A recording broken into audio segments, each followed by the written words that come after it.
नमस्कार, जय हिंद, वंदे मातरम। एक बार फिर से आपका बहुत बहुत स्वागत है हमारे YouTube चैनल JRP किंग के अंदर।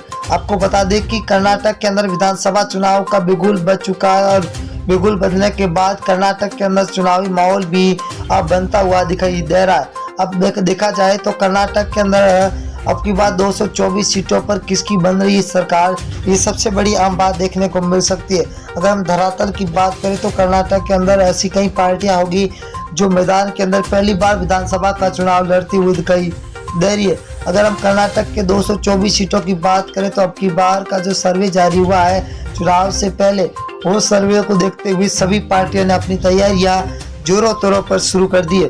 परंतु आपको बता दें कि कर्नाटक के अंदर अब की बार कांग्रेस और बीजेपी के बीच में कड़ी टक्कर देखने को मिल सकती है। तो वही जेडीएस अब की बार 224 सीटों पर अपने उम्मीदवार उतारकर एक बार सबको चौंका दिया। तो कर्नाटक की राजनीति के अंदर नया मोड़ आ चुका है और नई राजनीति के अंदर देखा जाए तो कर्नाटक के अंदर बहुत ही बड़ा फैसला होने वाला। अब 10 मई को विधानसभा चुनाव है। विधानसभा चुनाव के बाद 13 मई को वोटों की गिनती होगी और किसका भाग्य इस पेटियों के अंदर कैद होगा वो 13 तारीख को सबका भाग्य लिखा जाएगा।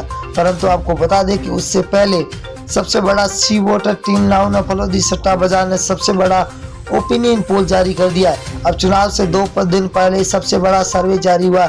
हर एक सीट के बारे में बताएंगे कौन सी सीट पार्टी को मिलती हुई। सीटों में से पहली सीट की अगर मैसूर जिला जहां पर को 10 सीट है, 10 में से बीजेपी को 3, जेडीएस को 2, कांग्रेस को 7 सीट मिल रही है, तो अन्य को यहाँ पर 0 सीट पर मिलता हुआ दिखाई दे रहा है। अगर हम बांगलकोट की बात करें तो कुल 7 सीटें जहां बीजेपी को 2, जेडीएस को 1, कांग्रेस को 3 और अन्य के खाते में 1 सीट जाती हुई दिखाई दे रही है। बेल्लारी की बात करें, बेल्लारी जिले के अंदर 9 सीट है, 9 में से बीजेपी को 3, जेडीएस को 2, कांग्रेस को 4, यहाँ पर अन्य को 0 सीट मिलती हुई दिखाई दे रही है। अगर हम धारवाड़ की बात करें तो कुल 7 सीट है, 7 में से बीजेपी को 3, जेडीएस को 1, कांग्रेस को 2 सीट, यहाँ पर अन्य का खाता खोलता हुआ दिखाई दे रहा, अन्य को 1 सीट मिलती हुई दिखाई दे रही है। अगर हम कोलार जिले की बात करें तो कुल 5 सीट है, 5 में से बीजेपी को 2, जेडीएस को 0, कांग्रेस यहाँ पर 3 पर है, तो यहाँ पर अन्य को 0 सीट मिलती हुई दिखाई दे रही है। उत्तर कन्नड़ की बात करें तो कुल 6 सीट है, 6 में से बीजेपी को 2, जेडीएस 0 पर है, तो कांग्रेस यहाँ पर 4 सीटों पर सबसे आगे चलती हुई दिखाई दे रही है।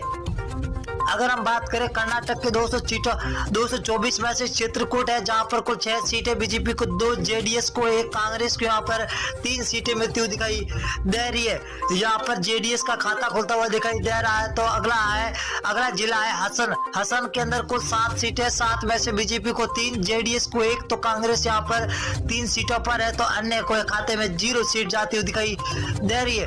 अगली विधानसभा है BVM पश्चिमी दक्षिण, जहां पर कुल 8 सीटें हैं, 8 में से बीजेपी को 3, जेडीएस 0 पर है, तो कांग्रेस 4 सीट पर, अन्य को खाते में 1 सीट जाती हुई दिखाई दे रही है। BVMP मध्य, जहां पर कुल 8 सीटें, 8 में से बीजेपी को 2, जेडीएस को 1, कांग्रेस को 4 सीटें मिलती हुई दिखाई दे रही है। यहाँ पर बीजेपी और कांग्रेस बीच में सीधी टक्कर होती हुई दिखाई दे रही है।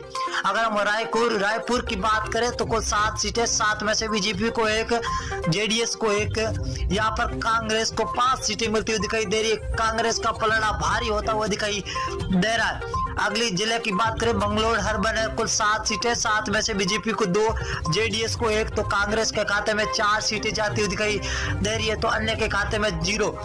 तुमकुर के अंदर 10 सीट है, 10 में से बीजेपी को 3, जेडीएस को 2, तो कांग्रेस यहाँ पर 6 सीटों के साथ सबसे आगे सरकार अब की बार बनती हुई दिखाई दे रही है। दामनगेरे की बात करें तो दामनगेरे के अंदर है कुल 8 सीटें, 8 में से बीजेपी को 2, जेडीएस को 2 और कांग्रेस के खाते में 4 सीटें जाती हुई दिखाई दे रही है। अगर बेलगाम की बात करें तो 18 सीटें, ये बहुत ही बड़ी विधानसभा है, कुल 6 सीटें, 6 में 18 है, 18 बीजेपी को 6, जेडीएस को 2 और कांग्रेस को 9 सीट मिल रही है, तो अन्य के खाते में 0 जाती हुई दिखाई दे रही है। BVMP उत्तर, इसकी बात करें तो 8 सीटें, कुल 8 में से बीजेपी को 1, जेडीएस को 1, कांग्रेस के खाते में 4, तो अन्य के खाते में 2 सीटें जाती हुई दिखाई दे रही है। शिमोगा की बात करें तो कुल 7 सीटें, 7 में से बीजेपी को 2, जेडीएस 0 पर है। तो यहाँ पर कांग्रेस का 5 सीटों के साथ सबसे आगे चलना यहाँ पर बताया जा रहा है। अगली विधानसभा की बात करें तो बीजापुर जिला है, जहां पर कुल 8 सीटें, बीजेपी को 4, जेडीएस को 1, कांग्रेस के खाते में 3 सीटें जा रही है तो अन्य को 0 सीट मिलती हुई दिखाई दे रही है। अगले जिले की बात करें तो मंडुया है, मंडुया के अंदर 7 सीटें, 7 में से बीजेपी को 1, जेडीएस को 1, बीच कांग्रेस के खाते में 5 सीटें जाती हुई दिखाई दे रही है। तो कर्नाटक के अंदर है बीजेपी और कांग्रेस के बीच में सीधी टक्कर। हावेरी की बात करें तो हावेरी जिले के अंदर कुल 6 सीटें, 6 में से बीजेपी को 1, जेडीएस को 1, तो कांग्रेस के खाते में 4 सीट जाती हुई दिखाई दे रही है। बिंदरी की बात करें तो बिंदरी के अंदर 6 सीटें, 6 में से बीजेपी को 1, जेडीएस 0 पर है तो कांग्रेस 5 सीटों के साथ सबसे आगे चलती हुई दिखाई दे रही है। गुलबर्गा की बात करें तो गुलबर्गा जिले के अंदर 9 विधानसभा, जहां बीजेपी को 4, जेडीएस को 2, कांग्रेस को 2 सीटें मिलती हुई दिखाई दे रही है।